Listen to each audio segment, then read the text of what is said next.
చాలామంది ఉద్దేశం ఏంటంటే, దేవుణ్ణి కోరితే మన కోరికలు తీరిపోతాయి. ఆయన మన కోరికలు తీరుస్తాడు అనేటువంటి అభిప్రాయం ఇంచుమించు ప్రపంచమంతా కోరే విధానంలో మార్పు ఉంటే ఉండొచ్చు.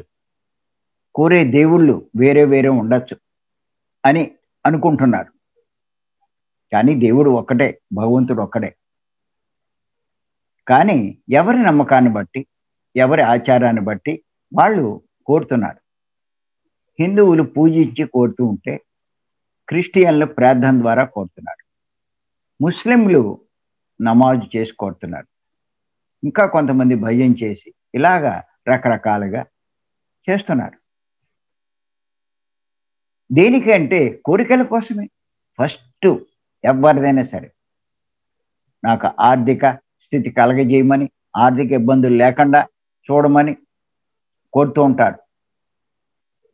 ఇంకా కొంతమంది నా అనారోగ్యాలు లేకుండా చూడమని, నాకు ఏ రోగాలు లేకుండా చూడమని కోరుతూ ఉంటారు. ఇంకా చాలా చాలా స్పెషల్ కోరికలు ఉంటాయి. వాళ్ళ కోరికలు వాడు పోవాలి, వీడు బాగుపడాలి, ఆడు నాశనం అయిపోవాలి, ఇలాంటి కోరికలు కూడా ఉంటాయి. ఇలాగా మొత్తం మీద ఆ దేవుణ్ణి కోరుతూ ఉంటారు.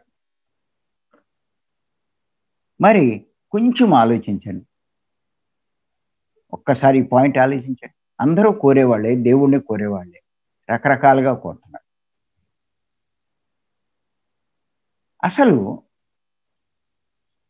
దేవుడు మానవుని కోరికలన్నీ తీర్చగలడా? మానవుడు కోరే కోరికలన్నీ తీర్చగలడా? ఈ పాయింట్ ఒక్కసారి ఆలోచించండి. మీరు అనొచ్చు, అనంత శక్తి స్వరూపుడు, మన కోరికలు ఆయన ఎందుకు తీర్చలేడు అని మీరు అంటారు. కొంచెం మీ వివేకం, మీ బుద్ధి, మీ తెలివి ఉపయోగించి ఆలోచించండి.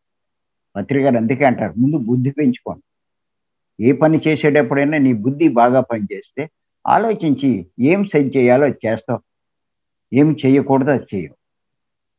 బుద్ధి కరెక్ట్గా ఉండి నువ్వు సరిగ్గా ఆలోచిస్తే ఈ పాయింట్ మీద ఆలోచించండి. ఏమిటి ఈ పాయింట్ అంటే, దేవుడు మానవుల కోరికలు అన్నీ తీర్చగలడా? ఆయనకు ఆ శక్తి ఉందా? కోరడం తేలికే, తీర్చడమే కష్టం. అందుకే ఇది అడుగుతున్నాను. కొన్ని ఎగ్జాంపుల్స్ చెప్తాను. అందరూ చావు లేని వరం ఇమ్మనమని కోరుకుంటారు. దేవుడు ఇవ్వగలడా? నాకు చావు లేని వరం అడుగుతారు. దేవుడు ఇవ్వగలడా? ఎందుకంటే మీరు చూడండి, పురాణాల్లోనే ఉన్నాయి మన కథలు. కొంతమంది రాక్షసులు మరి విపరీతమైన తపస్సు చేసి ఆ దేవుళ్ళను ప్రసన్నం చేసుకుని ప్రత్యక్షం చేసుకున్నారు. నీకేం వరం కావాలి కోరుకొని అయినా అంటే, నాకు చావు లేని వరం ప్రసాదించమని అడగడం జరిగేది. అప్పుడు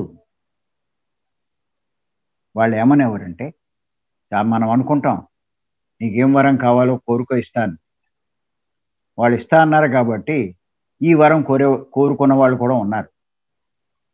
అప్పుడు వాళ్ళు ఇలా కోరిక తీర్చారు అంటే లేదు. ఏమనేవారంటే, అది నా చేతిలో లేదు, అది తప్ప ఇంకేదైనా కోరుకోవాలి. మరి నిజంగా దేవుడు వరాలు కోరికలు తీర్చేవాడు అయితే ఈ కోరిక ఎందుకు నా చేతిలో లేదన్నాడు అంటే, దీన్ని బట్టి ఏమర్థమవుతుంది? అన్ని కోరికలు దేవుడు తీర్చలేడు అన్నది మనకి అర్థమవుతుంది. అప్పుడు వీళ్ళు ఏం చేసేవారంటే, ఇంకేదైనా కోరుకోమంటే వీళ్ళ తెలివంతా ఉపయోగించి కోరుకునేవారు.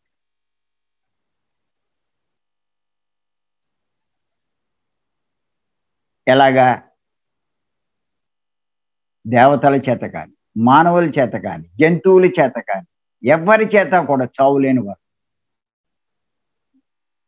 వరం ఇచ్చేవాడు. కానీ అలా వరం కోరుకున్న వాడిని మరి ఒక నరసింహావతారంతో, ఒక జంతువు కాదు, మానవుడు కాదు, అన్నట్టుగా ఆ రకమైన రూపంతో వాడిని సంహరించడం జరిగింది. ఇంకోడు ఏం కోరుకున్నాడంటే, నేను ఎవరి నెత్తి మీద ఏలు పెడితే వాడు భస్మైపోవాలన్నాడు. అలాంటి వరమేమో అన్నాడు. ఇచ్చానన్నాడు శివుడు. అప్పుడు ఆడేమన్నాడంటే, ఇప్పుడు నీవు ఇచ్చిన వరం పనిచేస్తుందో లేదో ఒక్కసారి నీ నెత్తి మీద పెట్టి చూస్తాను. శివుడు పారిపోయాడు. అప్పుడు విష్ణుమూర్తి మోహిని రూపంలో వచ్చి మొత్తం మీద కింద మీద పెట్టి వాడి చేత నాట్యం చేయించి వాడి ఏళ్ళు వాడి నెత్తి మీద పెట్టేటట్టు చేసి వాడినే భస్మం చేశారు. ఇలాగ ఎంతో మంది రాక్షసులు వాళ్ళ తెలివిని ఉపయోగించి ఎన్ని కోరుకున్నా చివరికి చనిపోవాల్సి వచ్చింది. కారణం ఏంటంటే ఎవ్వరూ చావు లేకుండా పుట్టినవాడు చావవలసిందే. కృష్ణ భగవాన్ చెప్పాడు కదా, చనిపోయినవాడు మళ్ళా పుడతాడు, పుట్టినవాడు చనిపోతాడు, చనిపోయినవాడు మళ్ళా పుడతాడు. ఇది సహజం. ఈ వరాలు దేవుడు కూడా ఇవ్వలేడు. అంచేత దీన్ని బట్టి మీకు అర్థం. ఇంకా కొన్ని ఎగ్జాంపుల్స్ చూద్దాం. కొంతమంది ముసలితనం రాకూడదు అని కోరుకుంటే ఆ వరం దేవుళ్ళు ఇవ్వగలరా? ఇది కూడా సృష్టి సిద్ధాంతానికి విరుద్ధమే. ఏ సృష్టికర్త అయితే ఈ సృష్టిని సృష్టి చేశాడో, సృష్టి చేసినప్పుడు కొన్ని నియమాలు పెట్టాడు. ఈ నియమాల్ని, ఆ సృష్టికర్త నియమాల్ని ఏ దేవుళ్ళు ధిక్కరించలేరు, అతిక్రమించలేరు. ఏ దేవుళ్ళైనా సరే సృష్టి నియమాల ప్రకారం మరి అనుసరించి ప్రవర్తించవలసింది. మన భారతదేశ రాజ్యాంగం ప్రకారం చీఫ్ మినిస్టర్లు ఏంటి, ప్రైమ్ మినిస్టర్లు ఏంటి పనిచేయవలసిందే తప్ప రాజ్యాంగాన్ని అతిక్రమించి ఎవరు ఏమీ చేయలేరు. అలాగే ఆ సృష్టికర్త పెట్టినటువంటి ఆ నియమాలను అనుసరించి విరుద్ధంగా ఏ దేవుడు కూడా ఏమీ చేయలేడు. అంచేత గుర్తుపెట్టుకోండి, దేవుడు కోరికలన్నీ తీర్చగలడా అంటే మనకి ఇక్కడ అర్థమవుతుంది, తీర్చలేడు అన్నది అర్థమవుతుంది. ఇంకా మనం చూసుకుంటే ఎలక్షన్ జరుగుతున్నాయి అనుకోండి, మనం చూస్తున్నాం 3, 4, 5, 6 కూడా ఎలక్షన్లో నిలబడుతున్నారు. అందరూ వారికి నచ్చిన దేవుణ్ణి ప్రార్థిస్తారు. నన్ను గెలిపించు స్వామి, నేను గెలిచేటట్టు చూడు అని ప్రార్థిస్తారు. మరి నిజంగా అందరూ కోరుకున్నారు, అందరూ భక్తితోటే కోరుకున్నారు. మరి అందరినీ ఆ దేవుడు గెలిపించగలడా?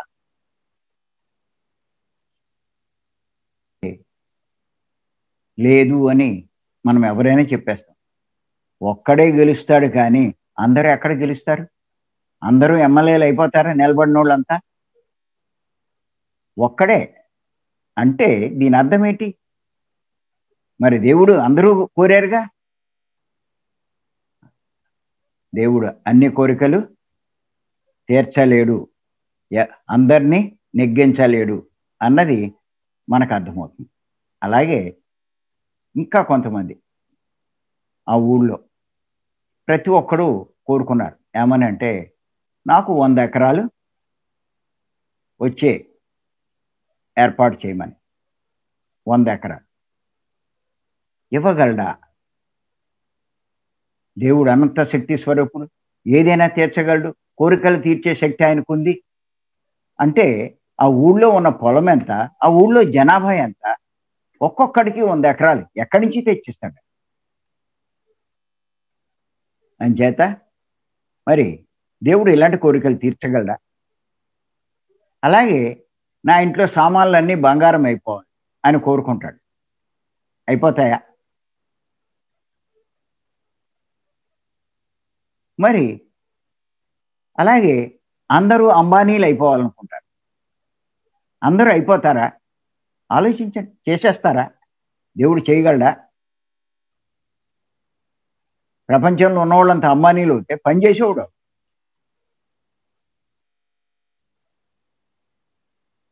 మనం ఇలా చెప్పుకుంటూ పోతే ఎన్నో ఎగ్జాంపుల్ ఏదైనా చూడండి.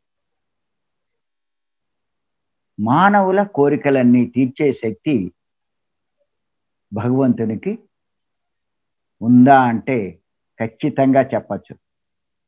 అంచేత దేవుణ్ణి కోరితే మన కోరికలన్నీ తీరిపోతాయి అనుకోవడం మూర్ఖత.